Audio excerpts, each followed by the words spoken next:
Assalomu alaykum aziz obunachilar, yaxshimisizlar? Sog'lik, yaxshimi?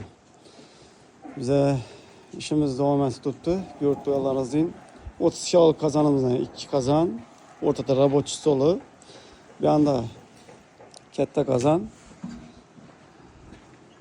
50-60 kilolik kazan.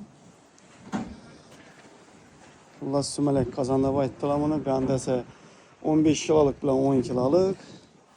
Xullas yanımızda ko'rsatib qo'yibmiz, ko'rverdingizlar. Hammasi 15 kilolik, birdan 10 kilolik. Xullas do'stlar, ishimiz davom etib turibdi. Xudo xolasa ko'rishingiz mumkin. Bu yerimizda mangal tushadi, katta mangal. Xudo xolasa ish jarayonlarini ko'rsatib boramiz do'stlar. Kanalimizga podpiska bo'lib qo'yishdan chiqmasin. Videolarimizga layklarni bosib, kimning fikri bo'lsa kommentariyada qoldirib o'taverasizlar. Eğer kimde kim letni kuxnya, shunday ocak kazanız o'tacak bo'lsa, ekrandagi nomerlere murojaat qilaverasizlar do'stlar. Sog' bo'lasizlar, salomat bo'lasizlar. Hammaning ishini rahmat.